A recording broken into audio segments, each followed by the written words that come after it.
बांग्लादेश को इस हालत में पहुंचाने वाले विलन कौन? इस लिस्ट में नोबेल पुरस्कार विजेता और ग्रामीण बैंक के सूत्रधार मोहम्मद यूनुस का नाम है सुर्खियों में। माना जा रहा है कि वहां गठित होने वाली अंतरिम सरकार में पीएम पद की रेस में मोहम्मद यूनुस का नाम सबसे आगे। सवाल ये कि आखिर एक नोबेल पुरस्कार विजेता को वहां का छात्र संगठन, वहां का कट्टरपंथी संगठन जमात इस्लामी और बांग्लादेश नेशनलिस्ट पार्टी का समर्थन क्यों मिल रहा? आरक्षण की आग ने बांग्लादेश में शेख हसीना के सिंहासन को जला दिया। हालात ये हो गए जिस मुल्क में सालों तक शेख हसीना ने राज किया, उन्हें उसी मुल्क से अपनी जान बचाकर भागना पड़ा। शेख हसीना इस समय भारत की शरण में हैं, लेकिन बांग्लादेश में उनके जाने के बाद भी हालात सामान्य नहीं हुए हैं। सवाल उठ रहा है कि शेख हसीना के बाद अब कौन संभालेगा बांग्लादेश की सत्ता?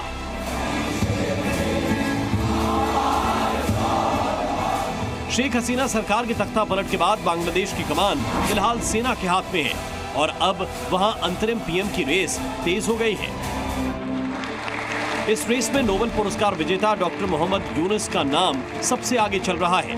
छात्र आंदोलन के प्रमुख नाहिद इस्लाम ने मोहम्मद यूनुस को अंतरिम सरकार का मुख्य सलाहकार बनाने का प्रस्ताव दिया, तो इस जिम्मेदारी को लेने के लिए मोहम्मद यूनुस भी तैयार हो गए। मोहम्मद यूनुस के नाम पर फिलहाल अभी किसी ने भी आपत्ति नहीं जताई है, ना ही कट्टरपंथी संगठन जमात इस्लामी ने और ना ही बीएनपी यानी बांग्लादेश नेशनलिस्ट पार्टी ने। ऐसे में सवाल उठता है कि आखिर मोहम्मद यूनुस के नाम पर सब सहमत क्यों दिखाई दे रहे हैं? बताया जा रहा है कि मोहम्मद यूनुस ने छात्रों के आंदोलन का जमकर समर्थन किया और इसी वजह से वहां तख्ता पलट हुआ, जिसके बाद छात्र नेताओं ने मोहम्मद यूनुस का नाम पीएम पद की रेस में आगे बढ़ा दिया। सवाल यह है कि क्या इस हिंसा के पीछे नोबेल पुरस्कार पाने वाला है? ऐसा नहीं है। मोहम्मद यूनुस ने सिर्फ सामाजिक काम ही किए हैं। उन पर हजारों करोड़ के गबन और मनी लॉन्ड्रिंग के आरोप भी हैं, जिसमें उन्हें जेल की सजा तक सुनाई जा चुकी है। 1940 में जन्मे मोहम्मद यूनुस एक कारोबारी और अर्थशास्त्री हैं। गरीबी उन्मूलन के विशेष प्रयासों के लिए 2006 में उन्हें नोबेल शांति पुरस्कार मिला। यूनुस ने 1983 में ग्रामीण बैंक की स्थापना की थी, जो गरीब लोगों को छोटे कर्ज मुहैया कराता है।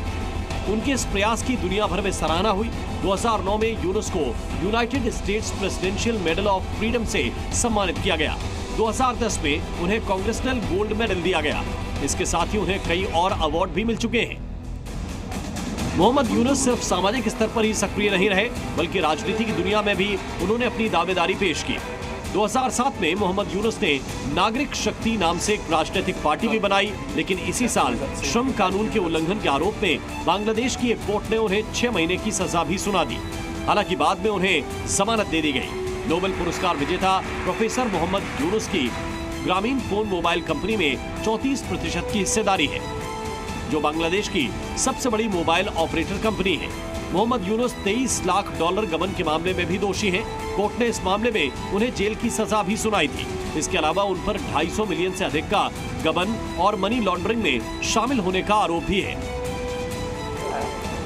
शेख हसीना के शासन में मोहम्मद यूनुस को यह सजा सुनाई गई थी और अब उनके मारे जाने के बाद मोहम्मद यूनुस पूरी पावर में आते नजर आ रहे हैं और माना जा रहा है कि अंतरिम सरकार की जिम्मेदारी अब वही निभाएंगे। Bureau report, CB news.